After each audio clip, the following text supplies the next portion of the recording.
Welcome back, ACV, African Canadian Voice. In the last two episodes, we've been talking to Gal Harper about his music and activism. We will continue talking to Gal Harper. Tears fall, another black soul dies in the street. I pay a toll when I scroll, but most too blinded to see. George Floyd, an innocent man, was killed by the police. No more hashtagging for change, it's time to rise to my feet. But where do we go from here? When you hold someone dear, and the people you're supposed to trust provoke more fear. Cap took a knee in silence, trying to get your support. The NFL, crooked as hell, say quiet, stick to your sport. Matter of fact, no contract, you'll have to take us to court. Made it all about the anthem, they were quick to distort. Said he disrespects the flag, cause he wants to live freely. What's the meaning of the flag when Derek Chauvin started kneeling? Now I'm all up in my feelings, trying to keep myself from screaming. You look to us for answers, I can't even stop the bleeding. My heart yearning for healing, every viral moment streaming. For years I've been concealing, but this last one's got me reeling. I'm telling myself to calm down, they mean well, they wanna help. But it's on now, I scream, yeah, this is hell, I'm by myself now. I take that back, I'm not alone and I'm still breathing. Karens weaponize the phones, black mothers are still weeping. I'll do what I can to fight for rights and keep on speaking. But even dogs no barking's not enough to stop the beatings. Fight or flight, I'll choose to fight. The tapes show who was right, cause if they tried to leash me up, you're damn right I'm gonna bite. It's not enough to take our life, they drag us through the mud.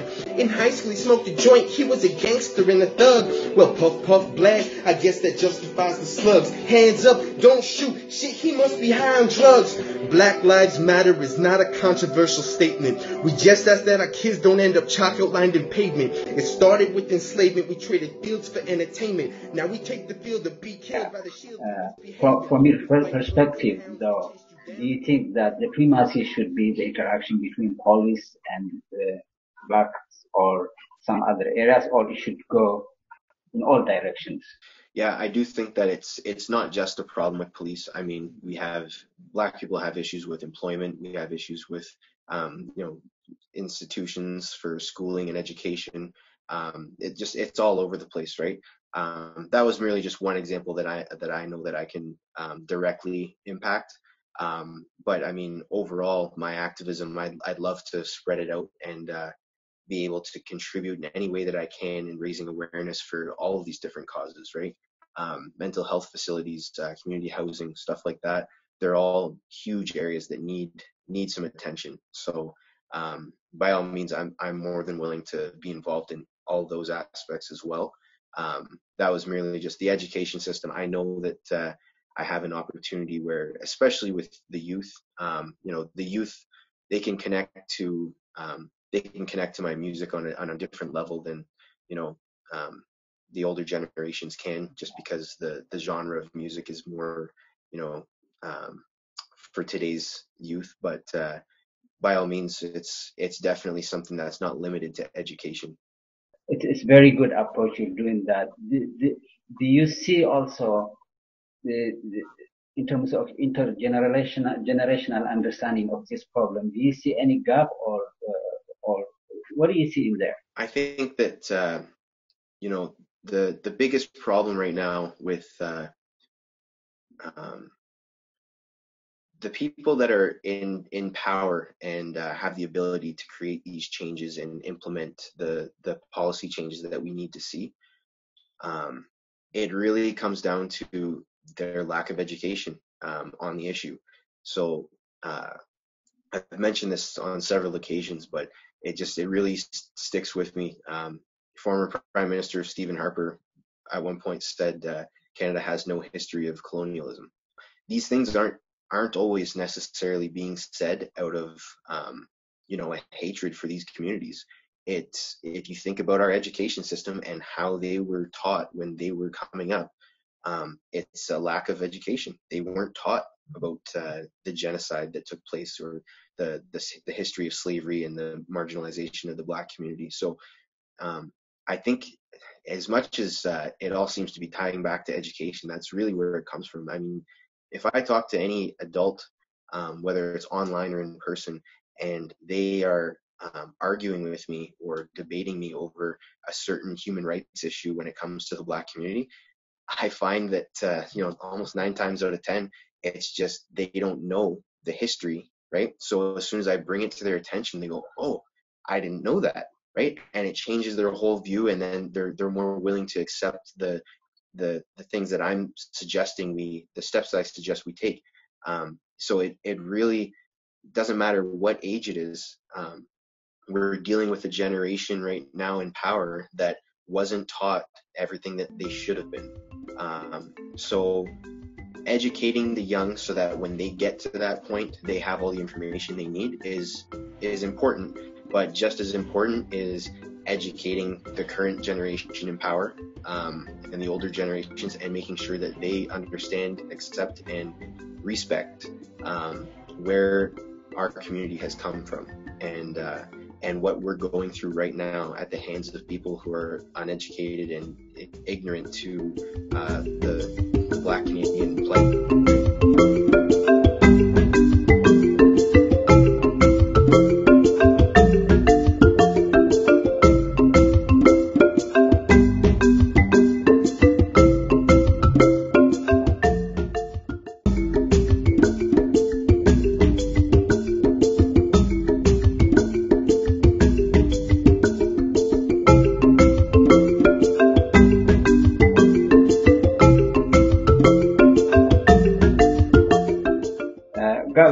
Could you tell us more about your childhood and your experience a little bit deeper? Because as you say, you grew up in Northern Ontario, and it might be quite an experience. And tell us a little bit more. So yeah, growing up in Sudbury, it was a very different experience. Not just being one of the only Black people or one of the only Black families, but just families of color. There wasn't a lot of diversity in the city at the time. So when I was in elementary school and high school, it was, I was one of the only people of color other than my siblings. I had a brother that's 2 years older than me, so other than him, the only Black kid in the school.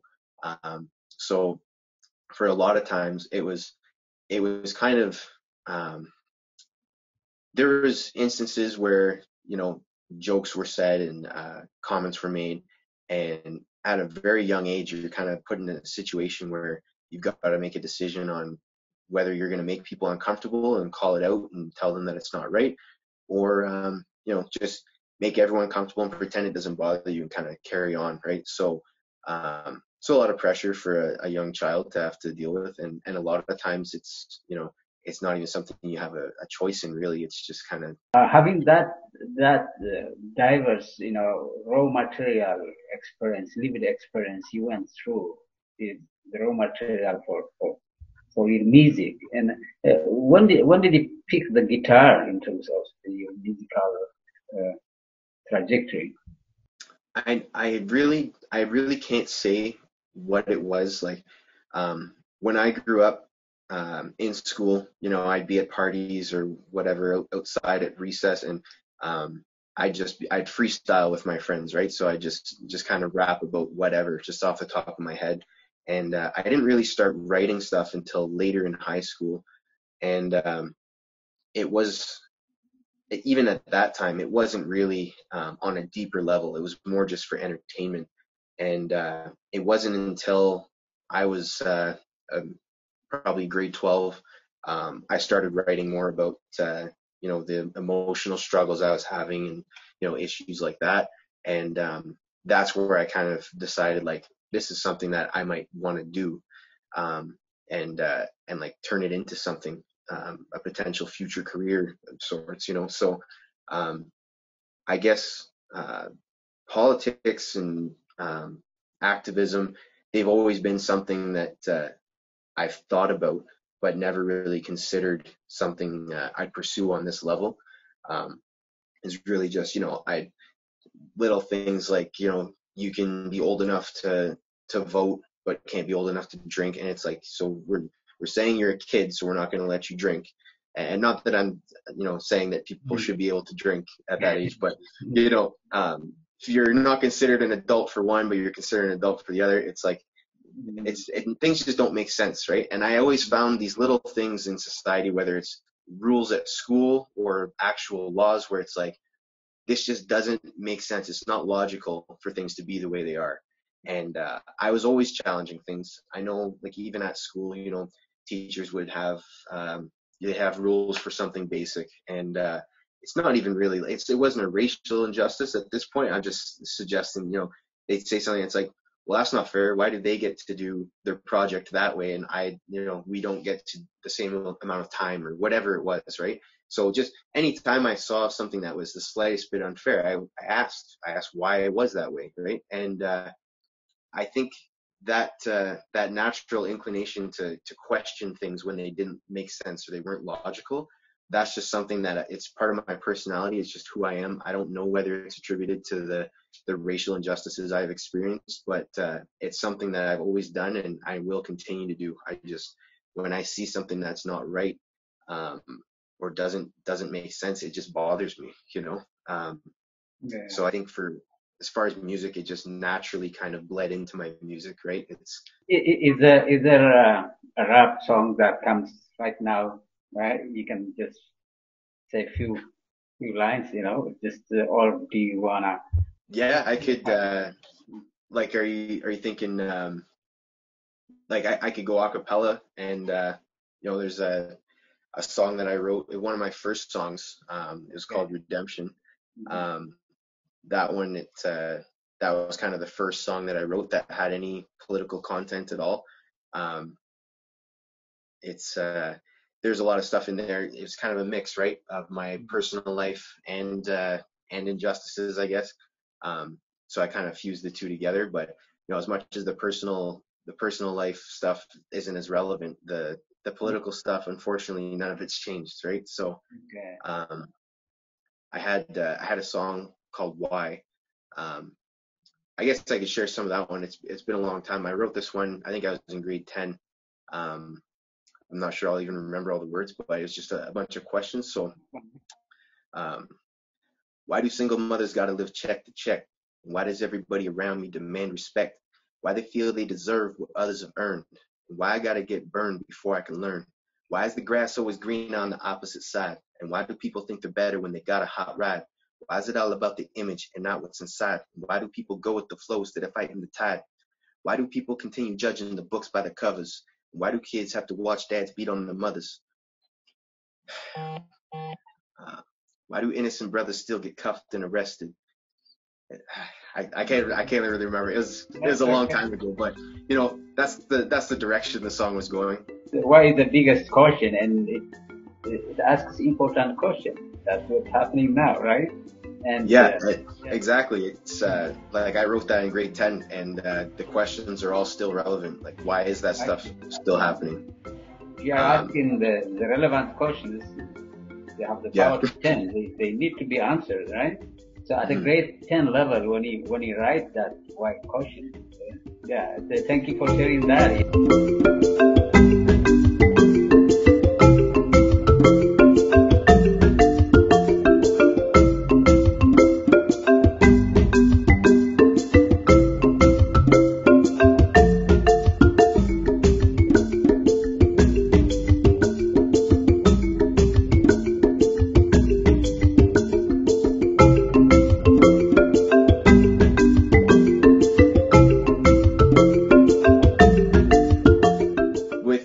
With my music, I found that there, like that song, I never recorded that one. It's just a lot of times when I was younger, I didn't know how to write a complete song, right? I didn't know the breakdown of, you need three verses, the bridge, sometimes with your chorus, and so I didn't understand how to write a song. It's just I knew how to write, so I just write, and then it's like, okay, I'm out of instrumental, so I guess the song's done, right? So once I started recording music and I realized, well, a lot of these songs I'd have to restructure if I wanted to record them. I just kind of left a lot of these songs unfinished, right? Because I didn't have them structured, but I could. And looking back through my old songs, my own lyrics now, um, I wish that I had known, because I could have said a lot back then. But now it's like I'm equipped with the knowledge and the ability to write a song start to finish, knowing how to present it. And I can't wait to share the new stuff that I've been working on, because it's I guess because I mentioned earlier the political aspect and the social justice issues, they've been always in my music, but not at the forefront. Well, right now that's what I'm passionate about. So that's what's coming out. It's the time for change is here, and this is an opportunity for me to share things that I've been thinking about since I wrote that song. Right, these are things I've had lots of time to consider how to effectively portray these messages to people so that they're willing to listen.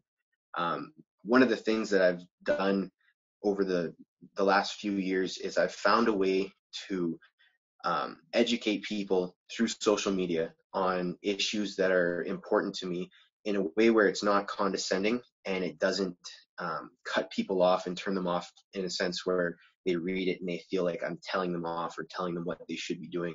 It's more open, like, here's some information. You might not have had it, so you might have thought this way, but this is how I think, and this is the information that led me to the place I'm at. Let's talk about it, right? So that's kind of the approach that I've found works best, and my music will be full of that kind of stuff. So when should we expect the new work that's going to come out? The trickiest part right now is because of the COVID situation. Yeah. I'm not able to just go to the studio whenever I choose. I do have a project that I'm working on with a friend of mine. She was she was an indigenous girl that went to my high school, and so she was one of the very few minorities that I interacted with in my high school days.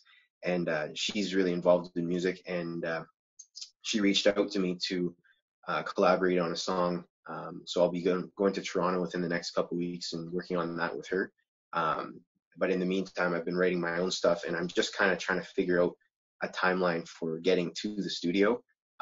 So I don't really have any timelines. I know that it may get to a point where if I'm held out of the studio for too long, I just record it at my computer and just get it out, and then worry about the studio later.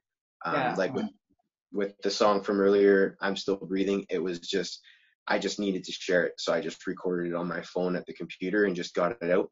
I may end up doing the same thing with this stuff just because I want to get it out as fast as possible, right? Because I feel like it needs to be heard. So yeah, I can't promise a timeline, but it's coming. I'm working on it. We're waiting for it, and I mean, your music is powerful, and I really appreciate the kind of work you're doing, and it moves the needle for change. Few points, few notes, and that's what is required from everybody, and you're doing your part, and we are very thankful in terms of your time. I mean, you're a busy person, I know, and you gave us a chance to talk to you and share the experience you had and what you expect to happen, and thank you very much. Before I go on though, could you share your website and Facebook or people where they can connect with your music and work? And on Instagram, it's at gal.harper, so people can follow me on Instagram. I post a lot of stuff on there, and when I do have release dates for any new music, it will be on there.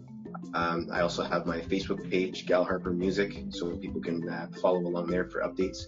And then if you're looking for any of my older songs, my album Rise and Shine is available on iTunes, Spotify, and all music distribution networks. And then on YouTube as well. I've got a lot of content on YouTube, so there's not a lot of new music. I think 3 years ago I put out a couple songs, and that was the last drop, other than the one that I did recently. But there's going to be more, and it'll be on there. So following any of those three outlets will get you.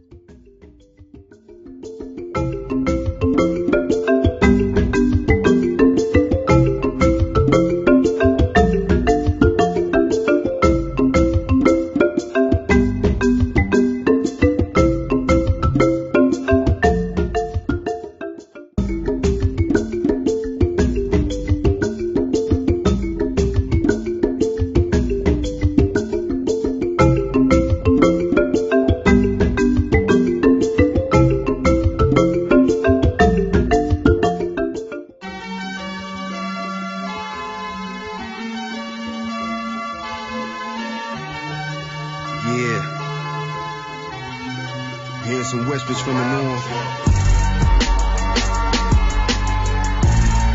A lot of people with something to say. Alright, I hear you. Look, it's been a couple years since I made the move south, but what has reached my ears that something running at the mouth. Ex-friends putting double shifts at the rumor mill. See him at the spot, I'm like, who invited you this here? Are you for real? My city tell me that I'm so revered, but the whispers echo louder, so all I hear is the sneers. Now every time I visit, he say that he wanna kick it, then try and tell me I'm the one that's been acting so different, saying I got cocky like the big city changed me.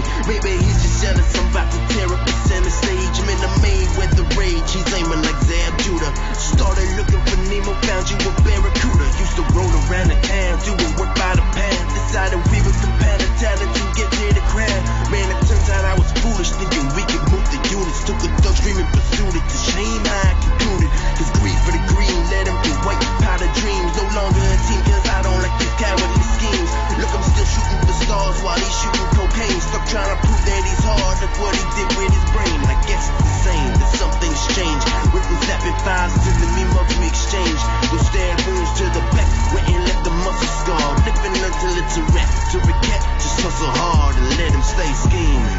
Tell the haters to stay scheming on me. To labels and they ARs to keep sleeping on me. You think you're number one, please keep dreaming, homie. Cause soldiers hide me, they're ready to get to bleeding for me. An angel by my side for cold nights when I'm feeling lonely. So y'all can listen, go right ahead and believe the story. Cause by the end they all begging and saying please I'm sorry. So I laugh and I tell them to stay scheming on me. Seems I gotta clear up a lot before I let the album drop. Some doubt it's in my camp, thinking I'm gon' flop. Thought I told y'all I won't stop until I get to the top. Man, I'm the cream of the crop, so all the scheming can stop. Cause I done worked too long and hard to quit on this game of hip hop. I'm catching hating vibes with every trip back to my hometown. Every club I hit, I'm feeling it's about to go down. Strange how it seems like I'm the only one that's grown now. Half a decade later, still the grudges persist. I got a brigade full of haters, I've had enough of this shit. See, never trust a soul, big bros will leave you bleeding from the heart. Leaving your own shadow up and leaves you in the dark. Tell the haters to go on and stay scheming on me. To labels and they ARs to keep sleeping on me. You think you number one, please keep dreaming, homie. Cause soldiers hide me, they're ready to get to bleeding for me. An angel by my side for cold nights when I'm feeling lonely. So y'all can listen, go right ahead and believe the story. Cause by the end of y'all begging and saying please I'm sorry. So I laugh and I tell them to stay scheming on me. Yeah, go on and stay scheming on me. Go on and believe the rumors, man. You know who you are, I ain't gotta say it. Even your friends think you're a joke, man. Seriously. You're lucky you still have some. So next time I see you, you ain't gotta pretend. You ain't gotta shake my hand. That's alright, we ain't friends. That's it. Go on and stay scheming. Keep waiting on the name drop. I ain't gonna make you famous. I see you when I see you, man. One love.